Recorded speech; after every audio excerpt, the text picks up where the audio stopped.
Have you ever heard of the Thille avocado variety? These three are Thille. Well, even if you haven't, you've surely heard of some of Thille's relatives. So here, the most famous, the Hass.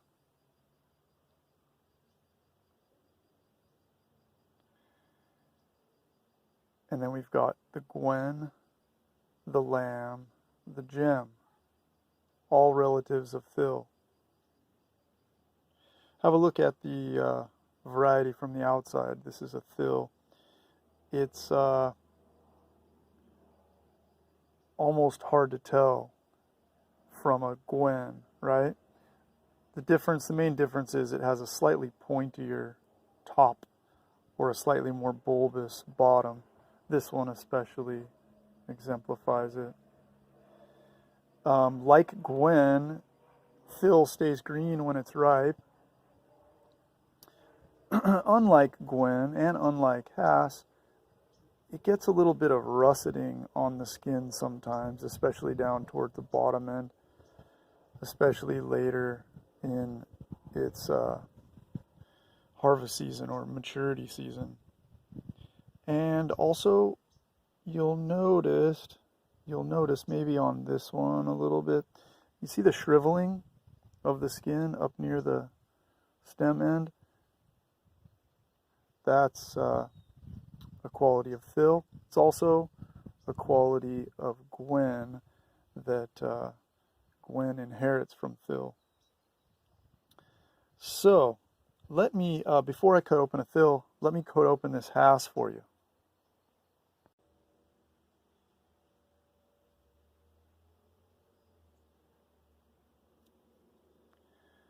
There you go. What a beautiful avocado. This is Hass, right?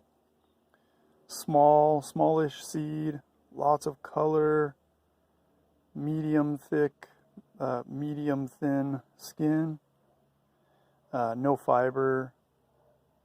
Of course, you know it has a delicious taste as well.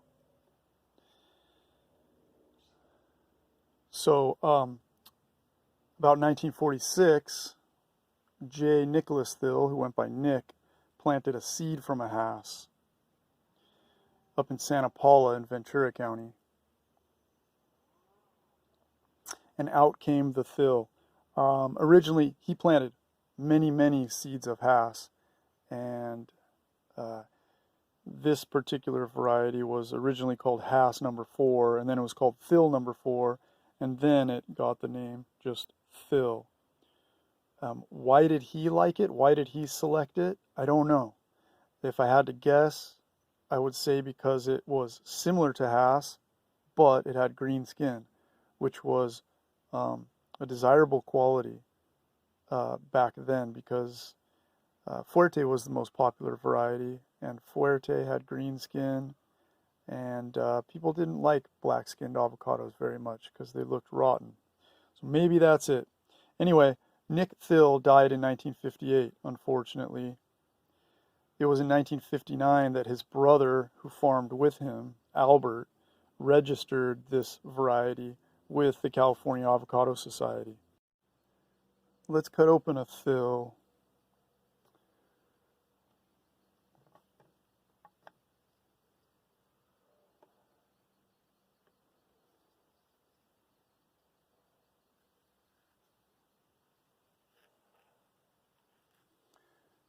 When you cut one open, you can tell that the skin is a bit thicker compared to the Hass.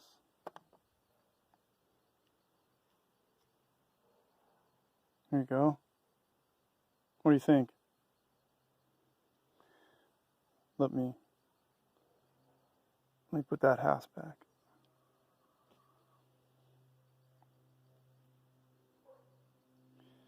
Paler flesh, right? Bigger seed, thicker, slightly bumpier skin. An improvement on Hass? No, not exactly. How does it eat?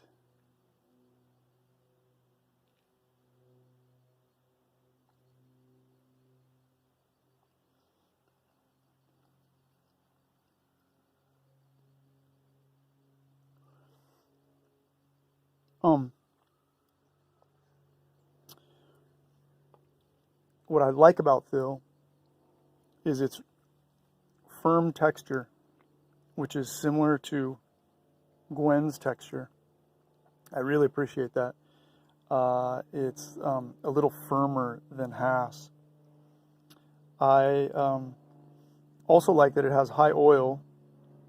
It's a pretty dry and oily avocado.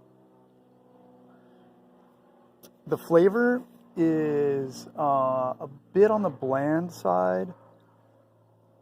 It's also got a tad of a strange background flavor that I've tasted before, but I don't know what to call it. But it's just a bit of an unappetizing flavor. It's not bad. It's not a big deal.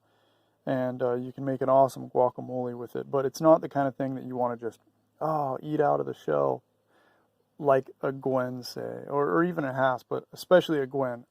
I open one up, start eating with a spoon, I can't stop. Not the same with Thille. So Thille never gained much commercial attraction. It was, grown in a minor way commercially up in the Santa Paula area, but it didn't take, so to speak. But it became a very important variety thanks to Bob Berg, because Bob Berg used it as a seed, as a breeding parent in his breeding program at the University of California. So this guy, this seed, as a mother, made all of these.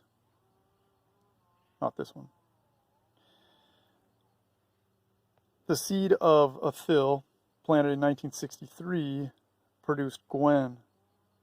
It was Thille number 225. And then a Gwen seed produced Lamb and Gem. And so without this Thille, we wouldn't have Gwen, we wouldn't have Lamb, we wouldn't have Gem. Almost nobody grows Thille, but we're a lot richer because Nick and Albert Thille did grow it and introduce it to everyone, and Bob Berg took it and selected even better varieties from it.